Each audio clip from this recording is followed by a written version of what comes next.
Good morning. स्वागत है आप सभी का। आज हम एक नए टॉपिक के साथ बातचीत करेंगे और उस टॉपिक का नाम है फिलिस्तीन इजराइल विवाद। देखो, अंतर्राष्ट्रीय स्तर पर आज ये विवाद बहुत ज़्यादा चल रहा है। मतलब अंतर्राष्ट्रीय स्तर पर आप देखेंगे न्यूज़ को, आप देखेंगे न्यूज़पेपर को, तो फिलिस्तीन और इजराइल के बीच जो विवाद है वो आपको न्यूज़ चैनल पे मिल जाएगा। अब ये विवाद क्यों, फिलिस्तीन और इजराइल का विवाद क्यों है? तो इस वीडियो को बहुत सारे बच्चे देख रहे होंगे, इस वीडियो को बहुत सारे बच्चे सुन रहे होंगे और भी लोग देख रहे होंगे। तो सबके लिए ज़रूरी है, नॉलेज के लिए, प्रेजेंट से जुड़ने के लिए।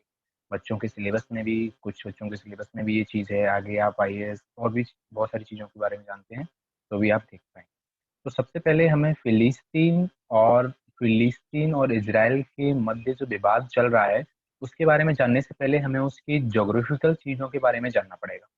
कि उसके ज्योग्राफिकल चीज़ें क्या हैं, वो किस तरीके से ज्योग्राफिकल हमें दिखाई पड़ता है। तो जब हम फिलिस्तीन की और इज़राइल की बात करते हैं, तो ये एशिया के पश्चिम में पड़ता है। एशिया के पश्चिम में फिलिस्तीन और इज़राइल पड़ते हैं। जब इन दोनों की अगर हम बात करते हैं, तो हम इसके ज्योग्राफिकल मैप की बात कर लेते हैं कि इसका ज्योग्राफिकल मैप क्या है।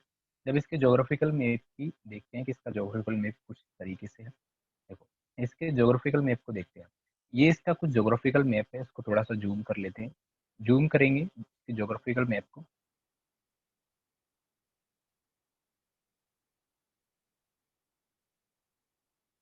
जूम करके देखेंगे तो यहाँ पर अगर आप देखेंगे तो एक एक पट्टी सी इस तरीके से आपको दिखाई दे रही है।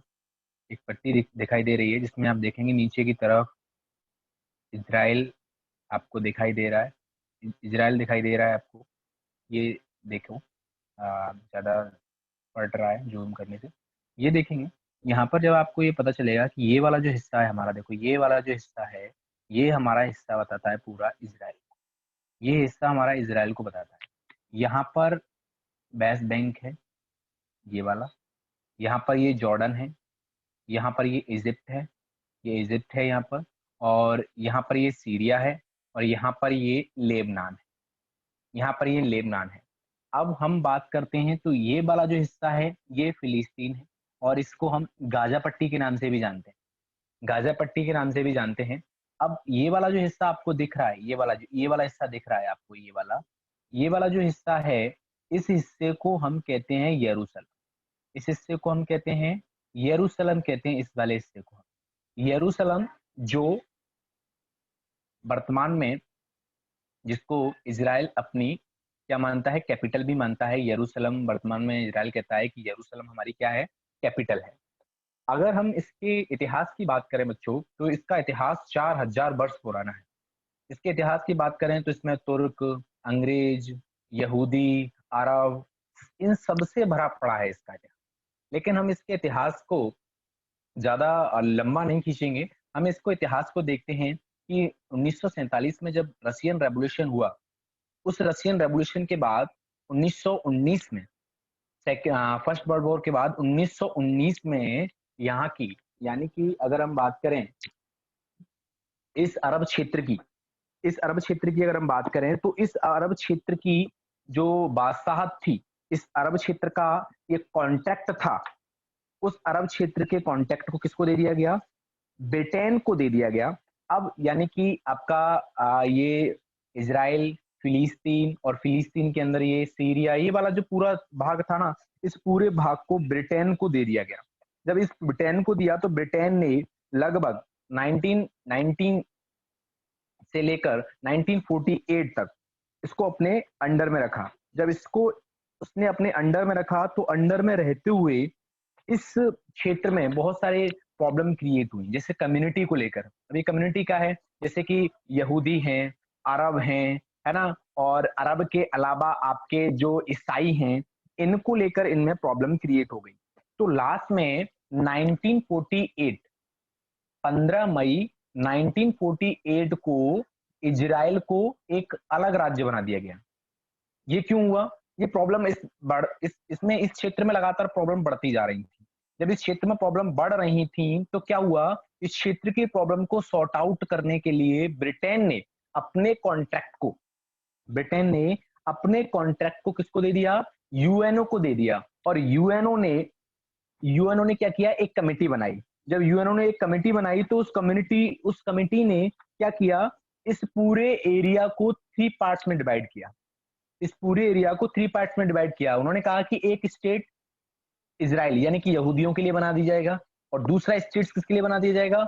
अरब के लिए बना दिया जाएगा, और तीसरा स्टेट बनेगा जिसका नाम था यरूशलेम।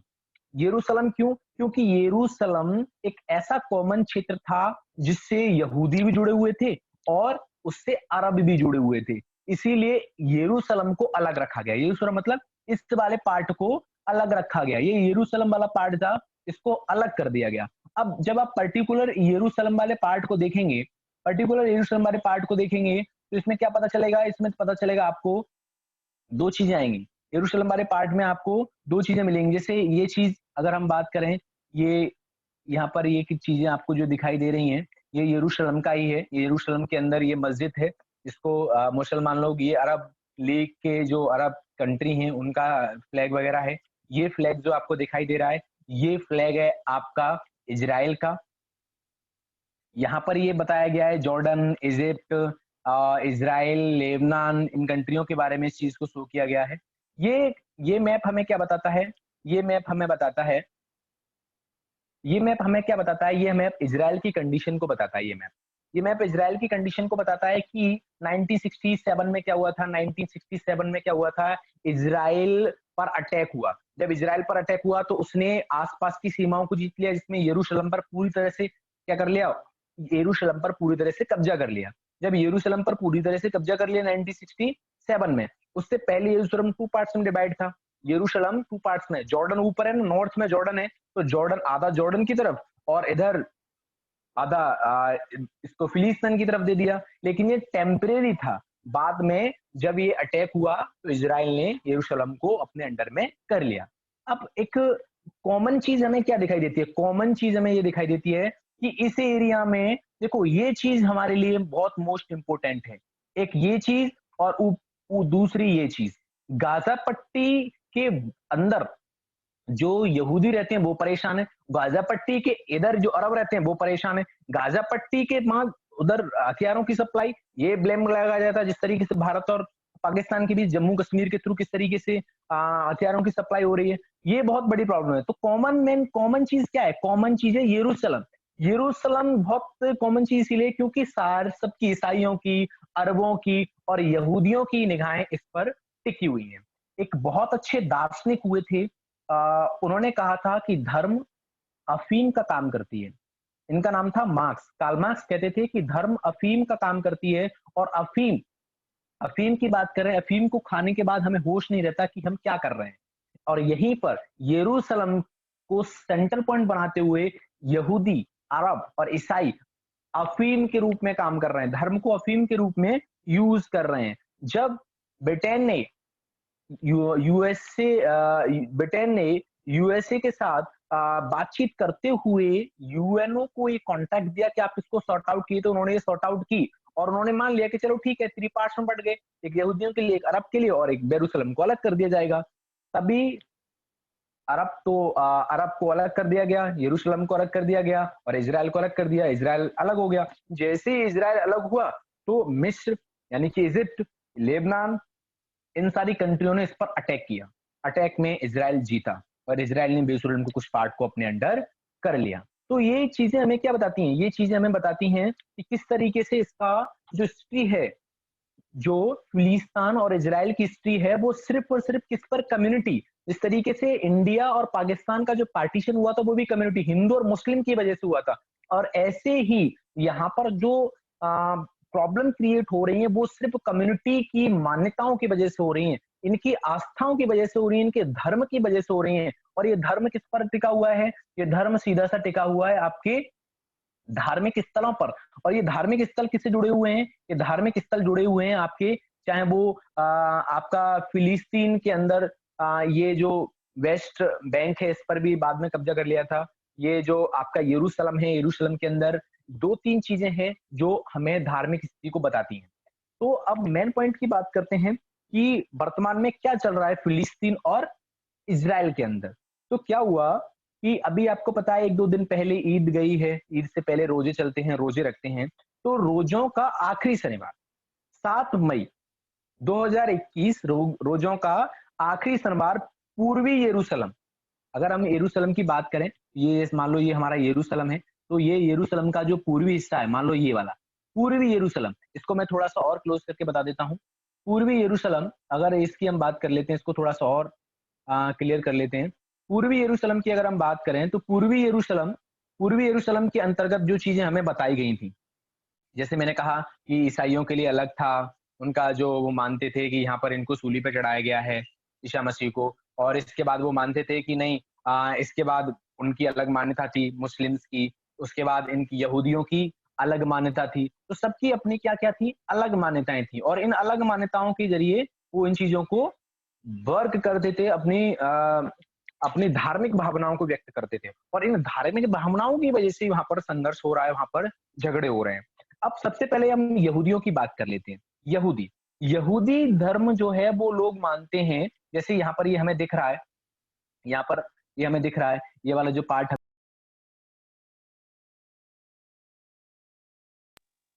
पार्ट को हम क्या कहते हैं, इस वाले पार्ट को हम कहते हैं पूर्वी यरूशलेम। अब ये पूर्वी यरूशलेम वाला जो पार्ट है, अब मान लो ये वाला पार्ट पूर्वी यरूशलेम है, अब इसको भी हम, ये जो व्हाइट वाला एरिया दिख रहा है, ये हमारा, अगर हम इसको अपनी साइड से देखेंगे, इसको मैप की साइड से देखेंगे, तो ये पार्ट कौन सा हो गया, ये वाला जो पार्ट हो गया, ये वाला पार्ट, अगर आप मैप को घुमाएंगे तो ये वाला वेस्ट हो जाएगा, ये ईस्ट हो जाएगा, ये नॉर्थ हो जाएगा, और ये साउथ हो जाएगा। लेकिन अगर हम इसको मैप की तरफ से देखें, तो ये हमें पूर्वी यरूशलेम दिखाई देगा, ये वाला पार्ट जो हमें दिखाई देगा वो पूर्वी यरूशलेम दिखाई देगा। और पूर्वी यरूशलेम की वजह से, पूर्वी यरूशलेम की वजह से हमें ये चीज क्लियर दिखाई देगी कि ऐसे यहाँ पर डिस्प्यूट हो रहे हैं। तो यहूदी क्या मानते थे, यहूदी मानते थे कि पूर्वी यरूशलेम में चीजें इस तरीके से बनी हुई हैं कि वहां का जो शासन है, वहां का जो प्रशासन है, वहां की जो चीजें हैं, वो कंट्रोल की जा रही हैं, उन पर कंट्रोल किया जा रहा है। अब कैसे कंट्रोल किया जा रहा है, कंट्रोल कैसे किया जा रहा है, कंट्रोल, मानो कि जैसे दो चीजें बनती हैं, कंट्रोल कैसे किया जा रहा है कि अलग अलग चीज, अलग अलग वे में अलग अलग चीजें दिखाई दे रही हैं। जैसे मैंने यहूदियों की बात की, लोग मानते थे कि नहीं, हमारे यहाँ पूर्वी यरूशलेम में क्या हुआ है, पूर्वी यरूशलेम में भगवान ने यहाँ पर दुनिया का निर्माण किया है। इसीलिए वहाँ पर, अगर आपने दीवाल, पवित्र दीवाल के बारे में सुना हो, तो पवित्र दीवाल पर वहाँ पर सर रख के दुआएँ माँगते हैं लोग। इसके अलावा इसके अलावा अगर हम बात करें यहूदियों की, अब हम ईसाइयों की बात कर लेते हैं। तो ईसाइयों का जो पूर्वी यरूशलेम वाला पार्ट है, तो इसमें ईसाई धर्म वाले क्या मानते हैं, कलवारी की पहाड़ी, मतलब पूर्वी यरूशलेम में एक जगह है जहाँ पर कलवारी की पहाड़ी है, कलवारी की पहाड़ी पर यीशु को सूली पर चढ़ाया गया था। मतलब वो पहाड़ी उनके लिए पवित्र है। और इसके अलावा वहां पर कुछ चर्च भी हैं जो पवित्र हैं और बहुत उनके लिए मोस्ट इंपोर्टेंट हैं, इसीलिए यरूशलेम उनके लिए इंपोर्टेंट है। अगर हम बात करें नेक्स्ट, ये जो पूर्वी यरूशलेम है वो ईसाई, इस्लाम और यहूदी तीनों के लिए अहम है, तीनों ही छोड़ना नहीं चाहते। यहाँ पर जो यहूदी रह रहे हैं वो इसको छोड़ना नहीं चाहते, यहाँ पर जो अरब रह रहे हैं वो भी इसको छोड़ना नहीं चाहते, और यहाँ पर ईसाई रह रहे हैं वो भी इसको छोड़ना नहीं चाहते। अब बात करते हैं इस्लाम धर्म की। इस्लाम धर्म की बात करें तो मेन मोस्ट हम कह रहे थे कि 7 मई 2021 रोजों का आखिरी शनिवार। तो रोजों के आखिरी शनिवार पर पूर्वी यरूशलेम में रहने वाले अरब फिलिस्तीनी अपनी पवित्र मस्जिद डेमो ऑफ रॉक और अल अक्सा मस्जिद, ये जो मूवमेंट है वो अल अक्सा मस्जिद का है। अल अक्सा मस्जिद में नमाज पढ़ने जा रहे हैं। तो नमाज पढ़ते समय वहां पर कुछ यहूदियों से और कुछ अरबों से भिड़ंत हो गई, झड़प हो गई, और उसका सामना भयंकर तरीके से करना पड़ा। तो इस्लाम धर्म वाले लोग क्या मानते हैं, इस्लाम धर्म वाले लोग मानते हैं कि यहाँ पर दो फेमस, तीसरा पवित्र स्थान है यरूशलेम, इस्लाम धर्म का तीसरा, यहाँ पर अल अक्सा मस्जिद और डेमो ऑफ रॉक मस्जिद है, और इसीलिए वो इनको छोड़ना नहीं चाहते। तो ये दो चीजें, इसीलिए वो इनको छोड़ना नहीं चाहते। तो 7 मई को जो हुआ, 7 मई को उन दोनों में झड़प हो गई, तो इसका फिलिस्तानियों का, जो फिलिस्तानी अरबों का जो आतंकवादी संगठन है उसका नाम है हमास। हमास आतंकवादी संगठन ने लगातार इजराइल के शहरों पर अटैक करना स्टार्ट कर दिया, रॉकेट छोड़ना स्टार्ट कर दिया, और ऐसे ऐसे रॉकेट जिससे 10-10, 20-20 मंजिल की बिल्डिंग एक साथ गिर सके, ऐसे रॉकेट छोड़ना स्टार्ट कर दिया। याद रखना, फिलिस्तीनी अरबियों का आतंकवादी संगठन हमास, हमास ने ऐसा स्टार्ट कर दिया। हमास चाहता था कि फिलिस्तीन ने जो हमारी जमीन जीती है, जो हड़पी है, उसको हम वापस चाहिए, और वो हमें वापस चाहिए, इसीलिए उसने ऐसा किया। अब इजरायली सेना और हमास दोनों आमने सामने, और इन दोनों के बीच में आम जनता जिसका कोई कसूर नहीं है, जिसने कोई मतलब नहीं है इन झगड़ों से, उसकी बेमतलब में जान जा रही है, वो बेमतलब में अपनी जान गंवा रहे हैं। तो अब इन दोनों ही देशों ने, याद रखना, फिलिस्तीन को एक देश के रूप में मान्यता मिली थी 1988 में, और इज़राइल को 1948 में मान्यता मिल गई थी। अब सिर्फ और सिर्फ ये लड़ाई जो है वो यरूशलेम के पवित्र स्थानों या यरूशलेम, पूर्वी यरूशलेम को लेकर है। पूर्वी यरूशलेम को फिलिस्तीन अपने कंट्रोल में करना चाहता है, जबकि इज़राइल पूरे यरूशलेम को अपने कंट्रोल में मानता है। और ये कब से स्टार्ट हुई? पूर्व प्रेसिडेंट ऑफ यूएसए, अगर हम उनकी बात करें, डोनाल्ड ट्रंप, तो डोनाल्ड ट्रंप ने वहां जाकर खुद ये कहा था कि यरूशलेम इजराइल का भाग है। तो कहीं ना कहीं फिलिस्तीन यूएसए से बढ़ गया। तो वर्तमान की स्थिति क्या है? वर्तमान की स्थिति ऐसा लग रहा है कि इन दोनों देशों के बीच में युद्ध छिड़ सकता है, इन दोनों कम्युनिटियों के बीच में बहुत बड़ा युद्ध हो सकता है, और स्थितियां, विश्व की स्थितियां बदल सकती हैं। तो इन स्थितियों को सामान्य करने के लिए क्या ये कम्युनिटी आपस में किसी यरूशलेम को पार्ट कर सकती हैं? तो ये हिस्सा आपके सिलेबस से भी जुड़ा हुआ है। ये फिर इसके साथ में अरब इजराइल युद्ध जुड़े हुए हैं। अरब का इजराइल से प्रथम, द्वितीय, तृतीय, चतुर्थ और पंचम युद्ध कैसे हुआ, क्या क्या स्थिति हुई, फिर उन्होंने बहुत बार समझौते भी किए, लेकिन ये मानने को तैयार नहीं है कोई भी देश, फिलिस्तीन के अरब। अब अब बात ये आती है कि ये इन रोजों के टाइम पर ये ऐसा क्यों हुआ? ये झड़प इन रोजों के टाइम पर ही क्यों हुई? इन रोजों के टाइम पर ये झड़प इसलिए हुई थी क्योंकि यरूशलेम में रहने वाले जो अरब थे, उन अरबों के खिलाफ वहां की न्यायपालिका में एक संशोधन हो रहा था। वहां की न्यायपालिका में एक संशोधन किए जाने की तैयारी हो रही थी। वहां की न्यायपालिका में विवाद चल रहा था, और वो विवाद, अरबों को पता चल गया था कि वो विवाद अब इजरायली सरकार के हिस्से में जाने वाला है, इजरायली सरकार के फेवर में जाने वाला है। इसीलिए अरब और भड़क गए।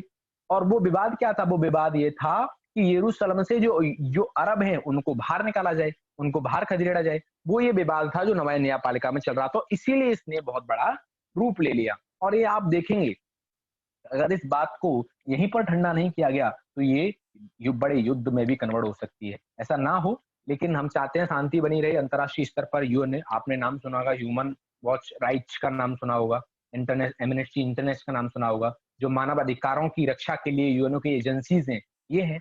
इन्होंने इंटरफेरेंस किया है कि किसी भी तरह इसको शांति बनाई जाए, इन क्षेत्रों में शांति बनाई जाए। जब भी भारत और पाकिस्तान के बीच में जम्मू कश्मीर को लेकर, तब भी ह्यूमन राइट वॉच इसमें इंटरफेरेंस करता है। तो आप इन चीजों को देखें कि ह्यूमन राइट वॉच क्या करता है, एमनेस्टी इंटरनेशनल क्या है, ये सारी चीजें इंटरनेशनल लेवल पर ह्यूमन के राइट्स को बचाने के लिए, ह्यूमैनिटी को बचाने के लिए काम करती है। तो ये बच्चों एक टॉपिक था फिलिस्तानी, जिस पर हम डिस्कस बहुत पहले, अगर आप मुझसे जुड़े हुए हैं तो मैं कर चुका हूँ इस पर बातें, लेकिन एक नॉलेज के लिए, एक जनरल नॉलेज के लिए इसको बताना जरूरी था। आई थिंक ये चीज हमें यही कंप्लीट तो नहीं हो सकती, क्योंकि ये बहुत बड़ा मुद्दा है, और ये मुद्दा अभी का नहीं है, मुद्दा बहुत पुराना है। लेकिन हम आज के लिए इतना ही। नेक्स्ट कभी और कोई इश्यूज होता है इंटरनेशनल लेवल पर या नेशनल लेवल पर, या कोई और चीज जो आपको बताने लायक हो, आपसे जुड़े रहेंगे। धन्यवाद।